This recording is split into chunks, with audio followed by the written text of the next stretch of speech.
अ, नमस्कार. Good evening सगळ्यांना. अ, लाईव्हमध्ये थोडा इंटरनेटचा इश्यू होतो. त्यामुळे रेकॉर्डिंग करून टाकण्याचा प्रयत्न करतोय. अ, थोडं व्हिडिओची क्लॅरिटी पण येईल आणि अ,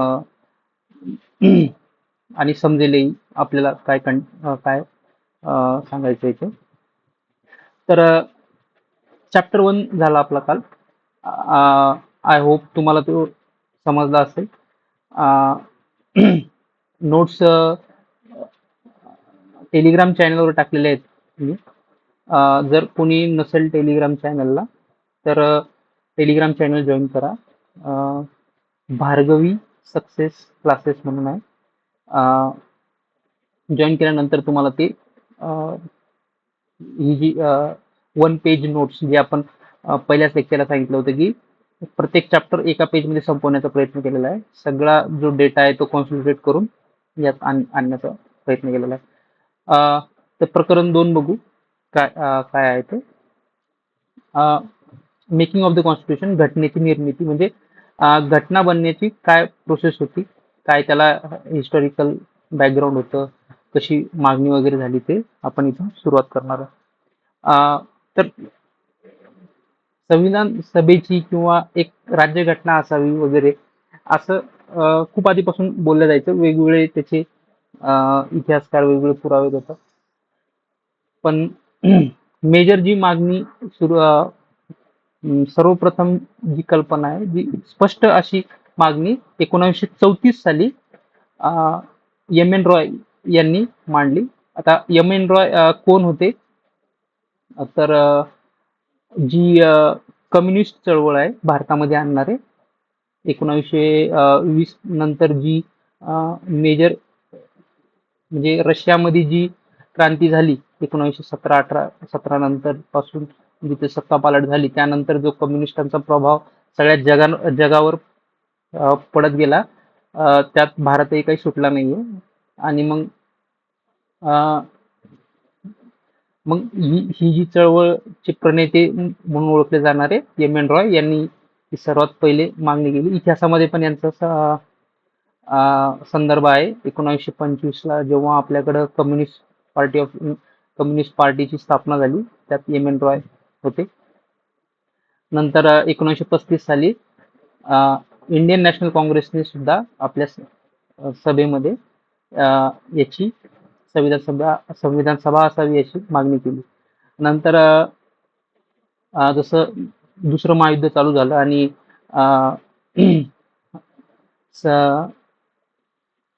ब्रिटिशांना ब्रिटिशांकडून आपण सैन्यामध्ये सामील व्हावं भारताने आणि आपली फौज दाखल करावी यासाठी एक ऑगस्ट ऑफर आली होती.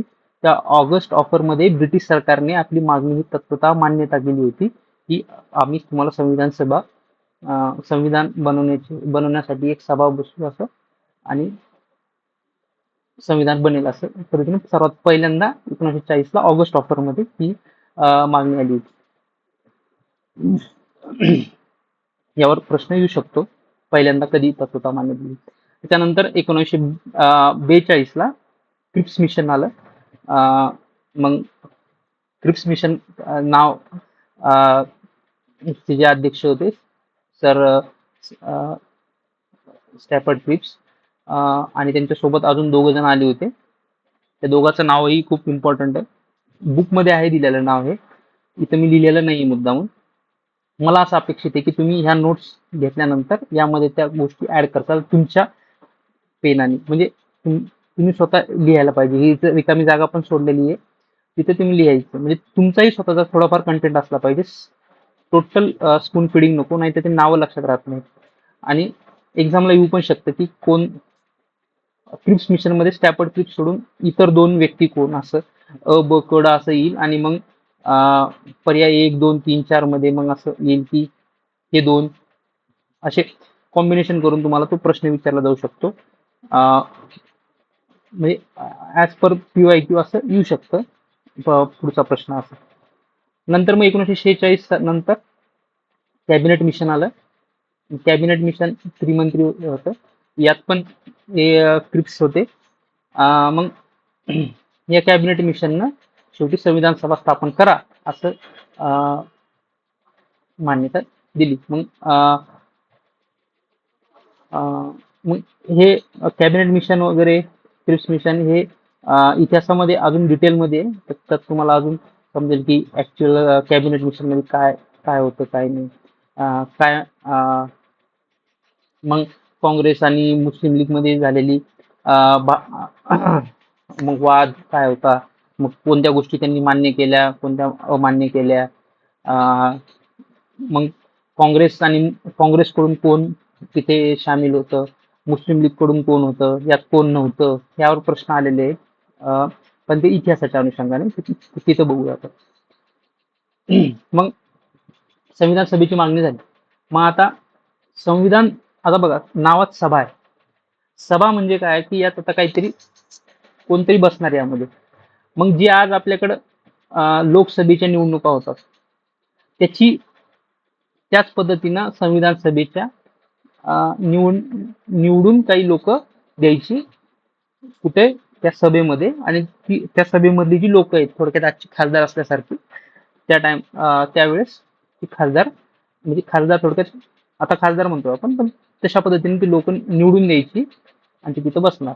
मग काही ठिकाणी निवडून होते आणि काही ठिकाणी इलेक्ट करून पाठवलेले होते. आता कुठे निवडून दिले आणि कुठे पाठवले हे आपण बघू. जेव्हा संविधान सभा बनवायचं असं ठरलं, तिची जी रचना होती त्या रचनेमध्ये टोटल भारतासाठी म्हणजे पाकिस्तानही त्यात ऍड होता, सध्याचा पाकिस्तान, असं टोटल पूर्ण भारतासाठी 389 जागेचा प्रस्ताव होता. 389 जागेपैकी जसं इथे पहिले मी सांगितलं की इंडिया डिवाइड होता कशामध्ये, ब्रिटिश इंडिया आणि प्रिन्सली स्टेटमध्ये. म्हणजे प्रांत होते काही जे ब्रिटिशांच्या डायरेक्ट कंट्रोलमध्ये होते आणि काही प्रिन्सली स्टेट होते म्हणजे संस्थानिक होते, त्याच्यात डायरेक्ट कंट्रोल नव्हतं. तिथं राजा थ्रू ते प्रशासन चालवत होते आपलं. मग यात प्रिन्सली स्टेटमध्ये काय झालं, थेट काय निवडणुका न घेता ज्या 93 जागा आहेत त्या इलेक्ट केल्या, त्या नॉमिनेट व्हायच्या तिथून, तिथं डायरेक्ट इलेक्शन होत नव्हतं. मग 296 जागा ह्या निवडून यायच्या. पण यातली जी निवडणुकीची जी पद्धत होती त्यात सामान्य जनतेला मतदानाचा हक्क नव्हता. मग ते कशी निवडून गेलेले आहेत, आज जसं राज्यसभेमध्ये निवडून जातात त्या राज्यामध्ये जे तिथल्या विधानसभेमध्ये किंवा तिथल्या विधिमंडळामध्ये जे निवडून गेलेले आमदार होते समजा, ते आमदार मिळून ते नॉमिनेट करायचे, तिथून ते इलेक्ट वोटिंग थ्रू ते खासदार असल्यासारखे खासदार त्यावेळेचे निवडून त्या संविधान सभेमध्ये जायचे. हे दिलेलं आहे निवडणूक पद्धत कशी होती ते मी एक्सप्लेन केलेलं आहे. आणि मग ते निवडून जायचे. मग यामध्ये महत्वाचा मुद्दा म्हणजे नोट मध्ये असं लिहून ठेवा की गांधी आणि जिन्ना हे संविधान सभेचे सदस्य नव्हते. म्हणजे संविधान बनवताना हे दोन्ही व्यक्ती नव्हते, कारण महात्मा गांधी आणि मोहम्मद अली जिन्ना हे वेगळं, हा वेगळा भाग आहे. मोहम्मद अली जिन्ना नव्हते कारण त्यांना सेपरेट पाकिस्तानची त्यांची मागणी होती म्हणून त्यांनी सहभाग घेतलेला नाहीये. आणि गांधीजींचा काही विषय नाही निवडणुकीसोबत. थोडक्यात प्रश्न असा येऊ शकतो की संविधान सभेमधले जे मेंबर आहेत ते डायरेक्टली इलेक्टेड होते, लोकांच्या मतदानात गेलते का असा जर प्रश्न आला तर त्याचं उत्तर नाहीये. ते इनडायरेक्टली निवडून गेले होते. पार्शियल म्हणजे हे दिलेलं आहे, पार्टली इलेक्टेड पार्टली नॉमिनेटेड असं. ठीक आहे, अंशतः नामांकित होते आणि अप्रत्यक्ष निवडणुकीत गेले होते. मग काय आणि यात पुन्हा हा एक मुद्दा आहे आता तो पुढे आहे की स्वतंत्रता कायदा जेव्हा झाला म्हणजे 1947चा इंडिपेंडन्स ऍक्ट, त्याच्यानुसार काय झालं की ही जी संरचना आहे 389 जागाची त्यामध्ये बदल झाला कारण पाकिस्तान हा वेगळा निघाला. मग पाकिस्तान वेगळा झाल्यानंतर ऑब्व्हियसली त्या ज्या जागा आहेत त्या जागा रद्द झाल्या आणि मग त्या जागा रद्द झाल्या आणि काही नवीन ह्याच्यामध्ये चेंज झाला. आता 389 मधून किती किती कमी किती कमी झाल्या एक्झॅक्टली हा आकडा तुम्ही कुठे लिहायचा आहे, तर याच नोट्समध्ये तुम्ही नवीन आकडे लिहायचे. काय ते शोधायचं आणि ते लिहायचं, कारण शोधल्यानंतर तुम्हाला लक्षात राहील आणि त्या जागांवर प्रश्न विचारतं आहे. मी कुठं कुठं तुम्हाला म्हणजे ऍक्टिव्ह लर्निंग पाहिजे, पॅसिव्ह नको की सगळंच स्पीड करत आहे. तुम्ही पण थोडा इनिशिएटिव्ह घ्या ह्याच्यामध्ये की 389 नंतर असा स्वतंत्र झाल्यानंतर भारताची संविधान सभेमध्ये किती लोक राहिली आणि ते तुम्हाला आकडे. इंटरेस्टिंग बाब म्हणजे काय झालं, यामध्ये डॉक्टर बाबासाहेब आंबेडकर जे होते ते पहिल्यांदा जेव्हा संविधान सभेमध्ये गेले तेव्हा ते सध्याच्या भारतातून निवडून गेलेले नव्हते, इलेक्टेड नव्हते. ते आता जो बांगलादेश आहे समजा, तिथून ढाक्यामधून त्यांना तिथून नॉमिनेट केलं गेलेलं होतं. हे जे पार्शली नॉमिनेट केलं होतं. मग जेव्हा भारताची फाळणी झाली त्यानंतर काय झालं मग की त्यांचं तर पद रद्द झालं. मग आता मसुदा समिती वगैरे ती कशी बनणार, मग म्हणजे थोडक्यात त्यांना कसं घ्यायचं. मग तेव्हा पुन्हा काय, मग त्यांना नंतर मुंबई प्रांत होता पहिला, म्हणजे आता महाराष्ट्र आपल्या मुंबई प्रांतातून त्यांना एका म्हणजे तिथल्या एका सदस्यांनी त्यांचा राजीनामा दिला आणि तो राजीनामा दिल्यानंतर त्या जागी डॉक्टर बाबासाहेब आंबेडकर संविधान सभेमध्ये गेले. तर हे कोण होते, तर याचं उत्तर मी तुम्हाला इतिहासाच्या लेक्चरमध्ये देईल. पण हे इंटरेस्टिंग आहे की ही म्हणजे हे सांगायचं कारण की ही गोष्ट तुम्हाला लक्षात राहील की जागा कमी झाल्या आणि त्याचा परिणाम संविधान सभेच्या रचनेवर झाला आणि जागा कमी झाल्या त्यामध्ये. ठीक आहे. मग आता संविधान सभेचं कामकाज आता बघूया आपण म्हणजे कसं झालं. तर 1946 ला जेव्हा कॅबिनेट मिशननी परवानगी दिली तेव्हा थोडक्यात मान्य केलं की संविधान सभा असावी. त्याच्यानंतर 1946 नंतर ऑगस्ट मध्ये निवडणुका झाल्या. सप्टेंबर मध्ये वगैरे त्याचा रिझल्ट वगैरे आला आणि डिसेंबर पहिली बैठक जी आहे ती 9 डिसेंबर 1946 ला त्यांची पहिली बैठक बसली संविधान सभेची. म्हणजे निवडून गेल्यानंतर जी पहिली हे असते पहिली सभा. जसं आजही आपल्याकडे लोकसभाची निवडणूक झाल्यानंतर पहिली सभा जी असते त्या पहिल्या सभेमध्येच लोकसभेचा अध्यक्ष नसतो, कारण तो निवड करावी लागते त्याची. पण निवड होईपर्यंत तात्पुरते अध्यक्ष एक बसू, त्याला प्रोटेम स्पीकर म्हणतात.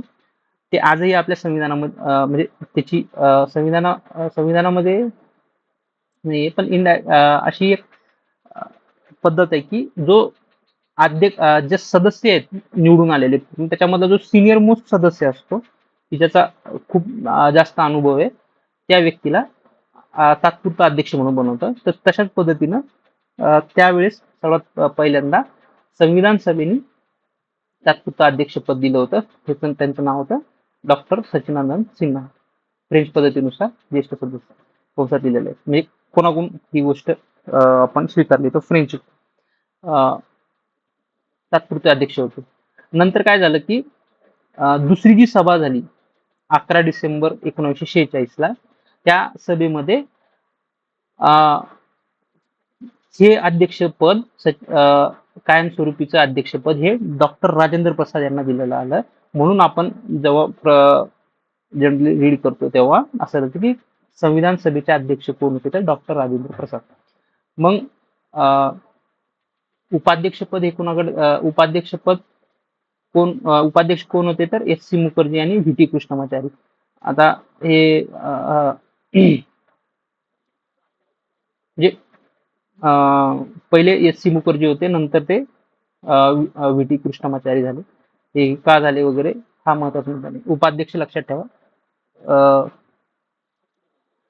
त्याच्यानंतर सर्वात महत्वाचं घटनात्मक सल्लागार कोण होतं, तर हे बी एन राव म्हणून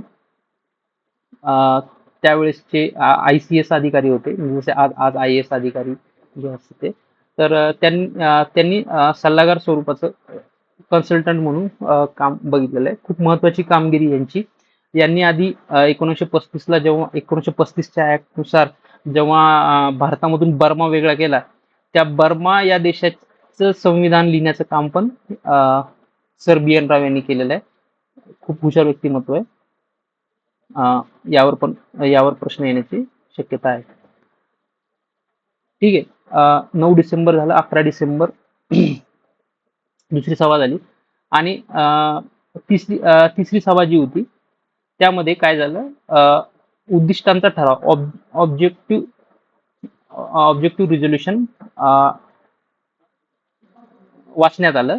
कुणाकडून तर जवाहरलाल नेहरू यांच्याकडून 13 डिसेंबर 1946 रोजी हे मांडण्यात आलं. आणि जे ऑब्जेक्टिव्ह रिझोल्युशन होतं, जे आपण अमेरिकेच्या संविधानाच्या आधारावर जे त्यांचं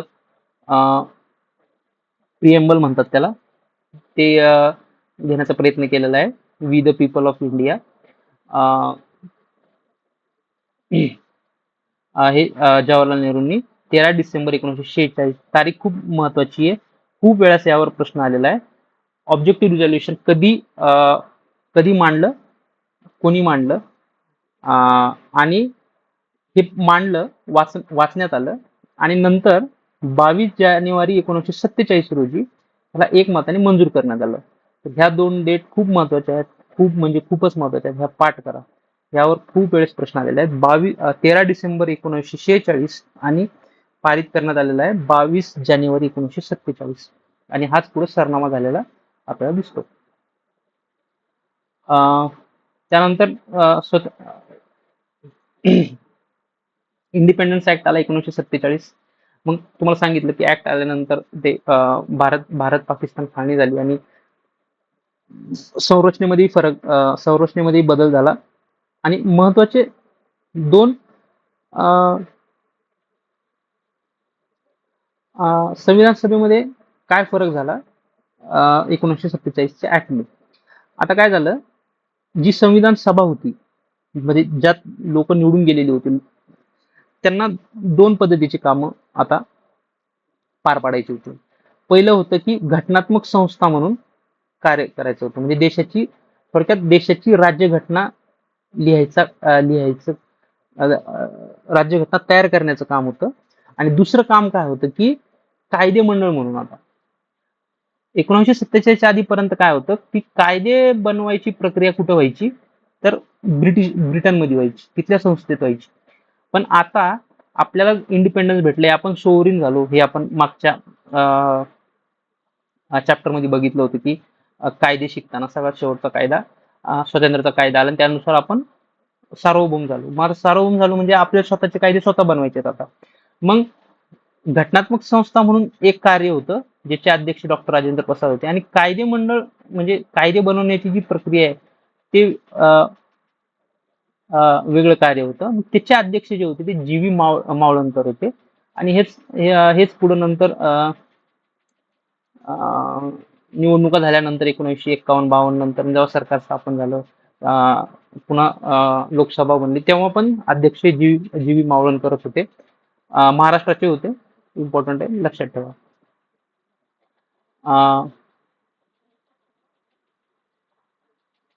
आता हे जे काम होतं, जे संपूर्ण काम होतं संविधान सभेचं, ते समित्यांमार्फत व्हायचं. मी आधी सांगितलं तुम्हाला, कमिटीज होत्या काही. मग यामध्ये काही मेजर कमिटी होत्या आणि काही मायनर कमिट्या होत्या, बरोबर. मग आता मेजर कमिट्यामध्ये मेजर ज्या कमिट्या होत्या, आता ह्या कमिट्यांवर भरपूर वेळेस प्रश्न विचारलेले आहेत आणि ते प्रश्न आपल्याला माहित पाहिजे.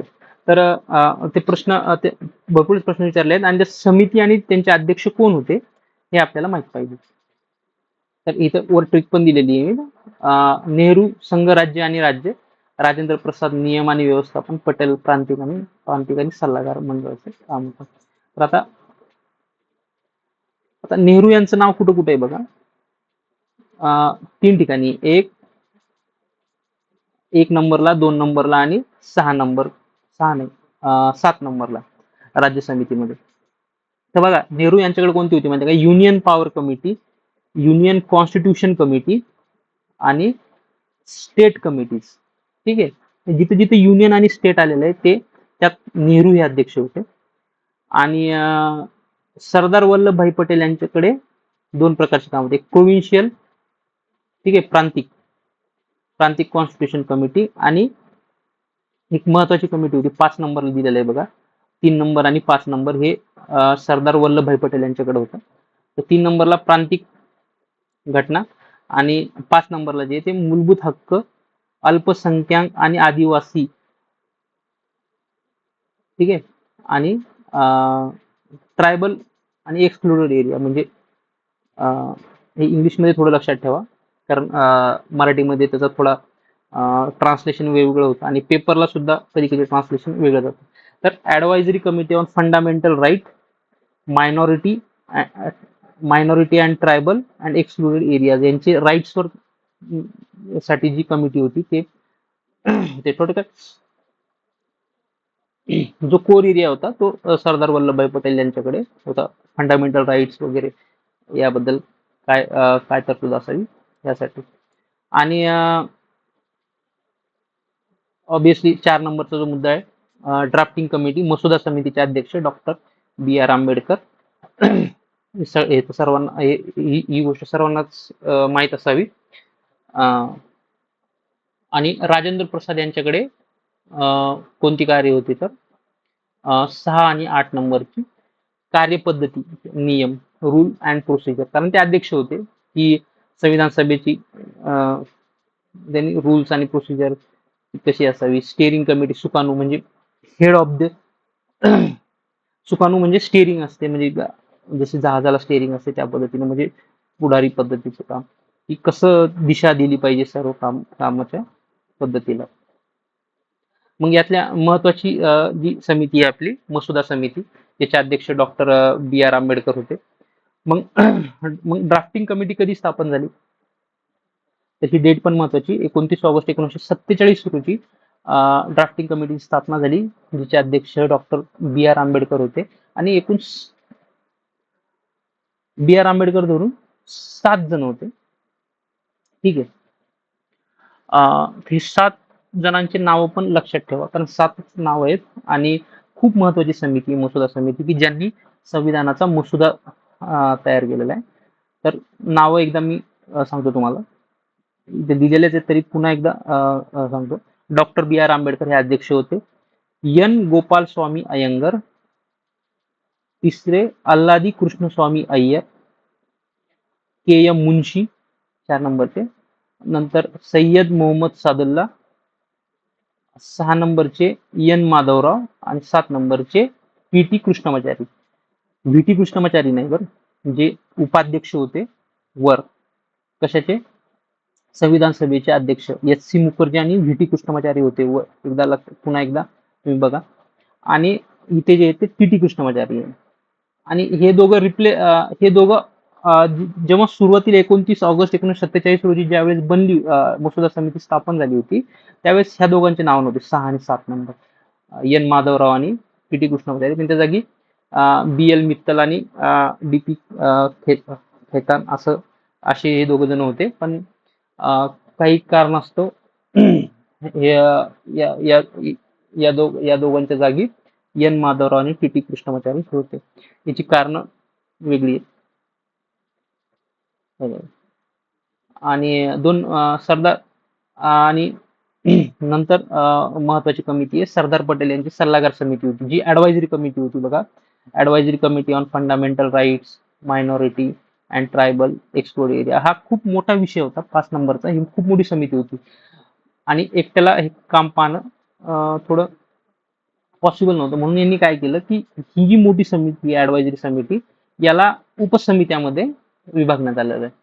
मग मूलभूत हक्काची वेगळी समिती तयार केली, अल्पसंख्याकांची वेगळी केली, म्हणजे एक्सक्लुडेड एरिया जे होते ट्रायबल आणि एक्सक्लुडेड ईशान्य म्हणजे जो आजचा आसाम नॉर्थ ईस्ट कडचा तो भाग आहे तिकडच्या भागासाठी, नंतर एस टी ट्रायबल साठी आणि नॉर्थ वेस्ट फ्रंटियर ट्रायबल सब कमिटी होती.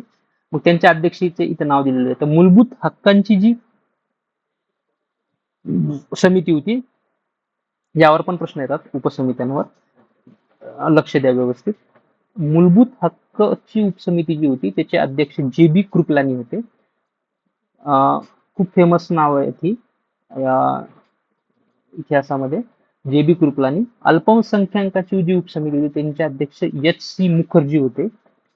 आणि ईशान्येकडचे आदिवासी क्षेत्र आणि आसाम अपूर्वी क्षेत्र याचे जी उपसमिती त्याचे अध्यक्ष गोपीनाथ बारदोलाई हे होते.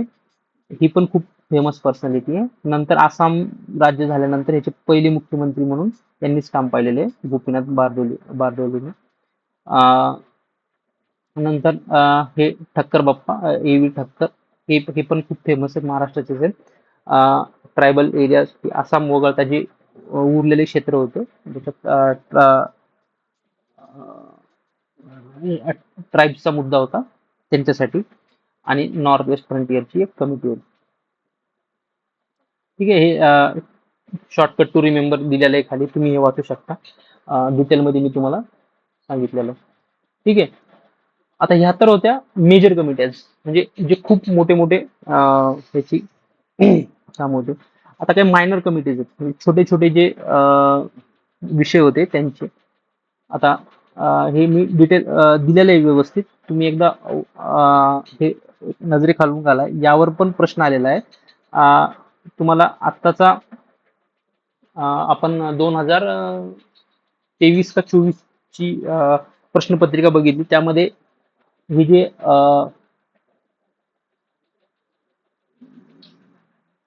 6 नंबरची कमिटी आहे, committee on the functions of the constituent assembly, म्हणजे कार्यावर, म्हणजे त्यांची जी मराठीमध्ये थोडं वेगळं नामकरण आहे जे committee on the function of the constituent assembly, G V Mavalankar हे त्याचं उत्तर होतं, त्याचे अध्यक्ष होते. तर असं मायनर कमिटीजवर पण प्रश्न विचारलेले आहेत. मग वित्त, थोडक्यात मी वाचून दाखवतोय ते लक्षात राहील. वित्त, फायनान्स आणि स्टाफ कमिटीचे अध्यक्ष डॉक्टर राजेंद्र प्रसाद होते. प्रमाणपत्र क्रेडेन्शियल कमिटी होती, त्याचे अध्यक्ष आल्हादी कृष्ण स्वामी अय्यर होते. त्यानंतर गृह समिती, होम कमिटी म्हणतात त्याला, बी पट्टाभी सीतारामय्या होते. त्याच्यानंतर order of business committee K M Munshi होते.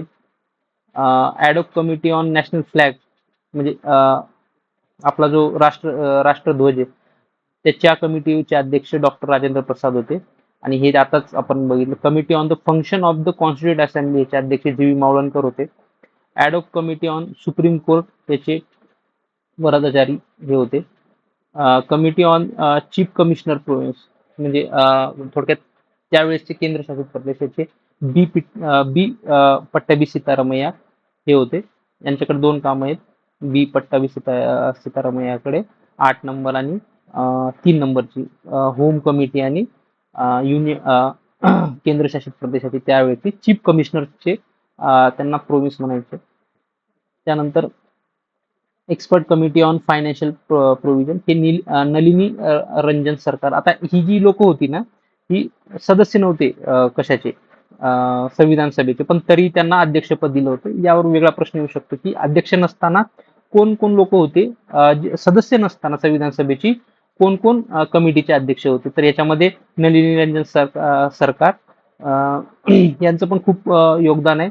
आजचं जे IIT खरगपूर आहे, त्या IIT खरगपूर बनवण्यामध्ये, स्थापन करण्यामध्ये यांचं खूप मोठं योगदान आहे बंगालच्या इथे.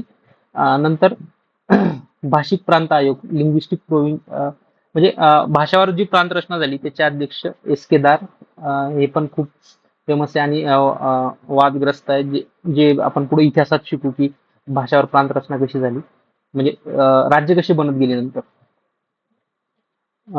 नंतर कमी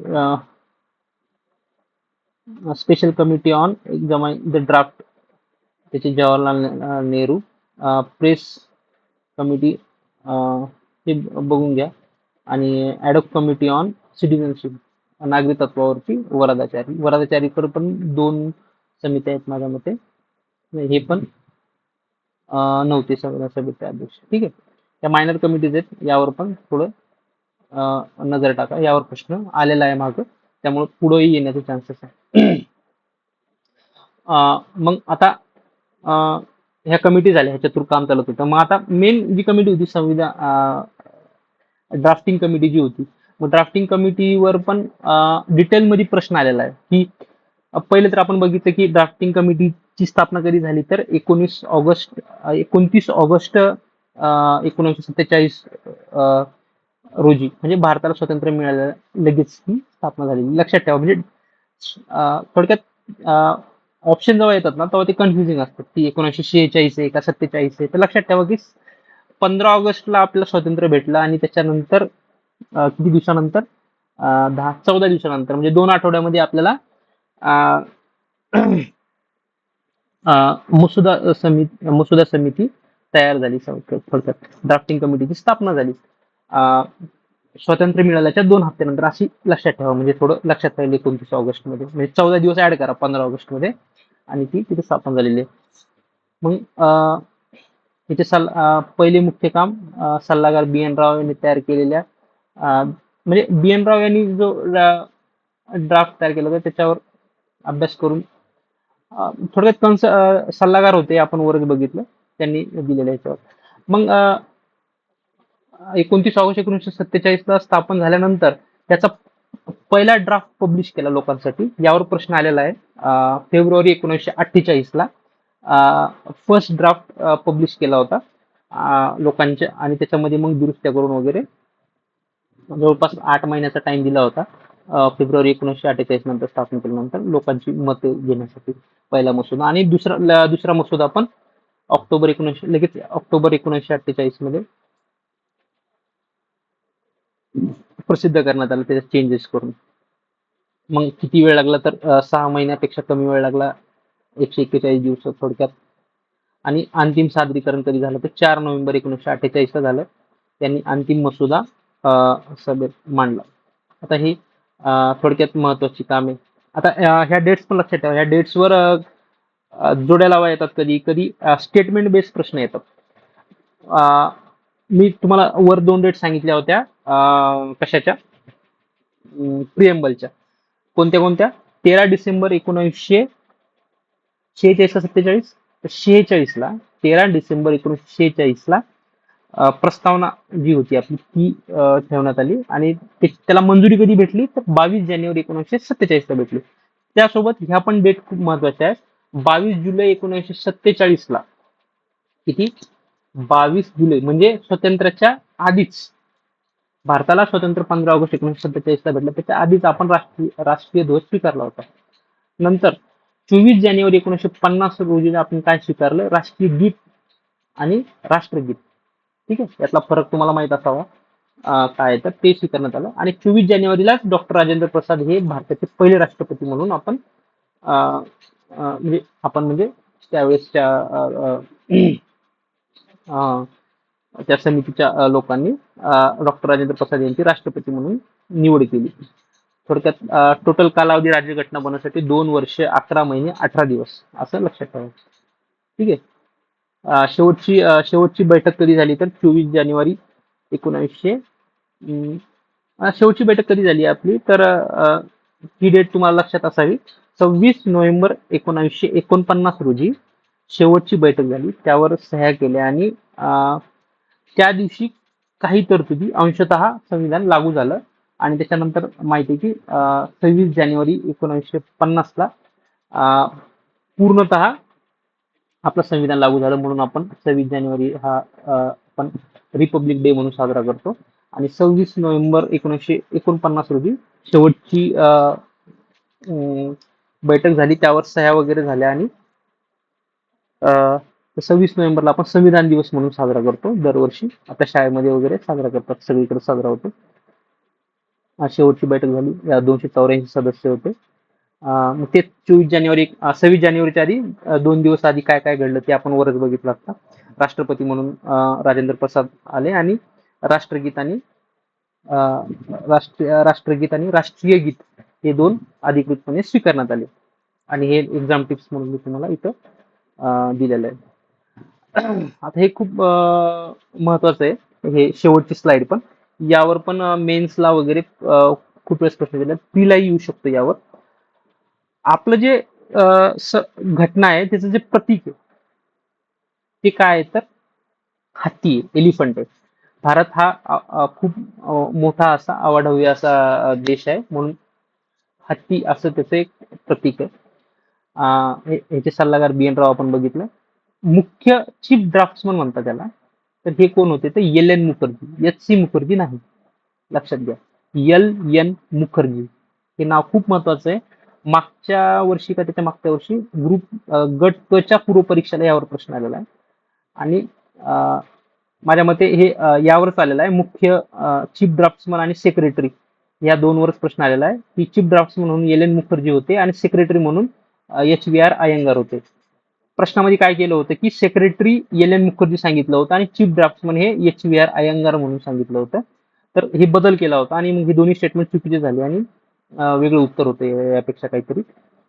म्हणून लक्षात ठेवा ही नावं. चीफ ड्राफ्ट्समन आणि सेक्रेटरी कोण होते, तर एच व्ही आर अयंगार होते, संविधान सभेचे सचिव होते. आणि यावर आणि खाली पण प्रश्न आहे की कॅलिग्राफी आणि ह्याच्यावर की लिहिले कोणी, हस्तलेखन कोणाच्या होते. प्रेम बिहारी रायजादा होते, ज्यांनी स्वतःच्या अक्षरांनी आपल्या इंग्रजीमध्ये ते सुंदर असं हे लिहिलेलं आहे. मग त्याला सुशोभीकरण वगैरे करायसाठी शांतिनिकेतन जे आपल्या रवींद्रनाथ टागोर यांनी जे स्थापन केलं होतं शांतिनिकेतन, तिथल्या कलाकार होते नंदलाल बोस आणि राम मनोहर सिन्हा, हे इथं नाव दिलेले आहेत मी. त्या दोघांनी त्याचं डेकोरेशन केलेलं आहे. आणि नंतर मग यातच 58व्या घटना दुरुस्तीनं जी इंग्लिशमध्ये जी प्रत होती आपल्या संविधानाची, त्या संविधानाची प्रत हिंदीमध्ये ट्रान्सलेट करण्यात आलेली होती. मग ते कोणी केलं, तर हे जे वैद्य होते यांनी ती ट्रान्सलेट केलेली आहे. आणि घटना दुरुस्ती पण खूप महत्वाची आहे. 58वी घटना दुरुस्ती त्याच्यानुसार हे केलेलं आहे आणि एक कलम ऍड करण्यात आले, 294 जोडण्यात आले. आणि हिंदीची जी भाषांतर झालेलं आहे, अनुवाद, त्याला त्या टेक्स्टला संविधानिक रूप दिलेलं आहे हिंदीचं. तर थोडक्यात आपण हे रिवाइज केलं. दुसरा चॅप्टर की घटना आपली कशी बनली आणि त्याची प्रोसिजर काय काय होती. आणि ही जी नावं आहेत ही खूप महत्वाची. जर तुम्हाला असं वाटत असेल की ही खूप जास्त नाव झाले, तर लेक्चर पुन्हा एकदा रिवाइज करू शकता जर तुम्हाला समजलं नाही तर. आणि जर लेक्चर नसेल बघायचं, तर कमीत कमी ह्या नोट्स आहेत ना, ह्या रिपीट वाचा. वाचल्याने लक्षात राहील. नाहीतर यावरचे PYQ सोडवले तर खूपच छान, कारण PYQ मधून आपल्याला अजून त्या नावांवर अजून भर देता येईल. आपण काही दिवसात PYQ सिरीज चालूच करणार आहे. थोडाफार आपण वाचून झाल्यानंतर PYQ चालू केलं तर आपल्याला ते सोडवता येईल. कारण खूप जे क्वेश्चन्स असतात ते असं काही चॅप्टर वाईज नसतात एक्झॅक्टली. तर एका चॅप्टरचा, नंतर तिसऱ्या चॅप्टरचा, 10व्या चॅप्टर, पुढचा चॅप्टर, असं मिळून एक क्वेश्चन तयार झालेला असतो. म्हणून थोडंफार चॅप्टर झाले त्यानंतर आपण PYQ चालू करू, म्हणजे तुम्हाला सोडवतानाही रिवाइज होईल, थोडं समजेल की काय प्रकारचा प्रश्न येतो. ठीक आहे. थँक्यू. ह्या नोट्ससाठी टेलिग्राम चॅनलवर तुम्ही ह्या नोट्स तुम्हाला भेटून जातील. तिथून तुम्ही ते डाउनलोड करून तुम्ही रिवाइज करू शकता. Okay, thank you. Good night to all.